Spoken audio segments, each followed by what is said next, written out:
Suryapet municipality 44వ వార్డులో BJP party అభ్యర్థిగా బూరా రమాదేవి లక్ష్మణ్ గౌడ్ ఇంటింటి ఎన్నికల ప్రచారం నిర్వహించారు. ఈ సందర్భంగా ఆమె మాట్లాడుతూ విద్యావంతురాలినైన యువ నాయకత్వంగా తనను అవకాశం ఇస్తే వార్డులోని ప్రతి సమస్యను సంపూర్ణంగా పరిష్కరిస్తానని హామీ ఇచ్చారు. ఉదయం పూట మార్నింగ్ వాక్లకు వెళ్లి ప్రతి బజారు ప్రతి వీధిని సందర్శిస్తూ ప్రజల సమస్యలను నేరుగా తెలుసుకొని పరిష్కారానికి చర్యలు తీసుకుంటా అని తెలిపారు. తనపై పోటీ చేస్తున్న ఇతర అభ్యర్థులు వృద్ధులు వ్యాపారవేత్తలు కావడంతో సమస్యల పరిష్కారంలో అవసరమైన చొరవ చూపలేరని విమర్శించారు. యువతనైన తాను అధికారుల చుట్టూ తిరుగుతూ అయినా సరే ప్రతి సమస్యకు పరిష్కారం తీసుకొస్తానని స్పష్టం చేశారు.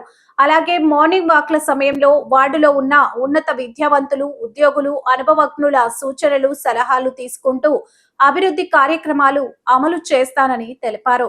ఈ సందర్భంగా 44వ వార్డు ప్రజలు తనకు ఒక అవకాశం ఇచ్చి భారీ మెజార్టీతో గెలిపించాలని బూరా రమాదేవి లక్ష్మణ్ గౌడ్ కోరారు. ఇటు కార్యక్రమంలో సాయి బాలచందర్, మౌనిక, రాజేశ్వరి, కల్పన, భాను, ప్రకాష్, వివేక్ తదితరులు పాల్గొని ఆలోచించగలను. ఇవన్నీ చేయడానికి నేను ముందుకు వస్తున్నానండి. సో అలాగే ఇంకొకటి 44వ వార్డు మెయిన్గా ఏంటి సమస్యలు అంటే వాటర్ అండి. వాటర్ ఎక్కువ రాదు. సో నేను ఆ వాటర్ ఖచ్చితంగా కొంచెం టైం ఎక్కువ వచ్చే విధంగా చూసుకుంటానండి.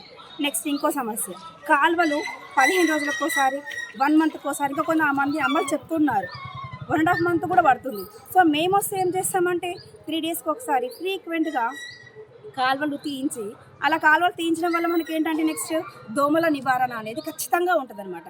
సో నేను కాలువలు ఖచ్చితంగా 3 రోజులకు ఒకసారి తీపిస్తా, దోమల నివారణ చేపిస్తాను.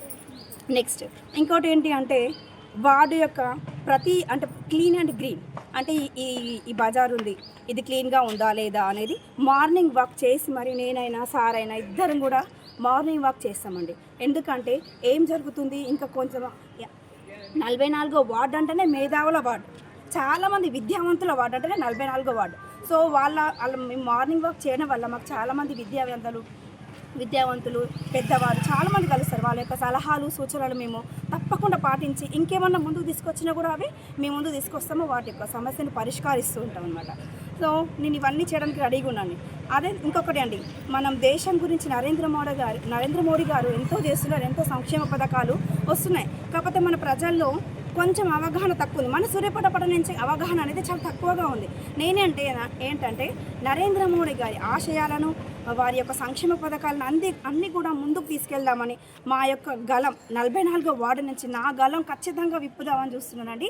నేను ఇంకా 44వ వార్డు యొక్క ప్రజలు మెయిన్గా చూసి అంటే ఒక పర్సన్ అభ్యర్థి ఉంటే వాళ్ళు వార్డులో వచ్చి తిరగలరా, చేయగలరా, అదొక్కటి ఆలోచించి ఓటేసుకోండి. ఎందుకంటే ఖచ్చితంగా నేను ఉంటా, నేను చేస్తా, నేను తిరుగుతా, నేను సమస్యను పరిష్కరిస్తా, నేను చేస్తా అన్నప్పుడు కాబట్టి నేను ముందుకు రాగలను. సో అదొక్కటి ఆలోచించుకొని ప్రజలు కూడా 44వ వార్డు తరపు నుంచి మీ అమూల్యమైన ఓటుని బీజేపీ అభ్యర్థినైన రమాదేవి గారికి ఓటు వేసి మనస్ఫూర్తిగా గెలిపించగలరని, ఆదరించగలరని, ఆశీర్వదించగలరని కోరుకుంటున్నాను. అలాగే జై బీజేపీ, జై సంకినేని, జై నరేంద్ర మోడీ. Thank you. 44వ వార్డు నుంచి ఇప్పుడు పోటీ చేస్తున్న బూరా లక్ష్మణ్ రమాదేవి గారు. ఎందుకంటే యువత అనేది ముందుకు వస్తేనే మనకు అనేది ఏ సమస్య ఉన్నా మనము పరిష్కరించుకోగలుగుతాము.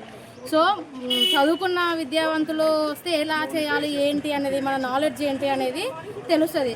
కాబట్టి 44వ వార్డు ప్రజలందరూ ఒక చదువుకున్న విద్యావంతురాలకి ఓటు వేసి, మీ యొక్క ప్రతి ఒక్క ఓటు చాలా విలువైనది, ప్రతి ఒక్క ఓటు వేసి ఆమెను గెలిపించి మన వార్డు సమస్యలు ఏమేమైతే ఉన్నాయో అవన్నీ మనం వచ్చి ఆమె ముందుకు వచ్చి చెప్పుకోగలగాలి. సో అలాంటి విద్యావంతులు ఉంటేనే మనకి ఏ సమస్య వచ్చినా మనం చెప్పుకోగలుగుతాము, వాళ్ళు కూడా పరిష్కరించగలుగుతారు. దయచేసి అందరూ ప్రతి ఒక్క 44వ వార్డు వాళ్ళు ఓటు వేసి తప్పకుండా గెలిపించగలరని నాకు మనవి. జై బీజేపీ, జై బీజేపీ. సంకినేని గారి నాయకత్వం వర్ధిల్లాలి, సంకినేని వరుణ్ బాబు గారి నాయకత్వం వర్ధిల్లాలి, సంకినేని వర్ధిల్లాలి. గుర్తుని గుర్తుంచుకో, పువ్వుని గుర్తుంచుకో, గుర్తుని గుర్తుంచుకో, పువ్వుని గుర్తుంచుకో. జై బీజేపీ, జై బీజేపీ, జై బీజేపీ, జై బీజేపీ. పేరు రాసుకున్నావా?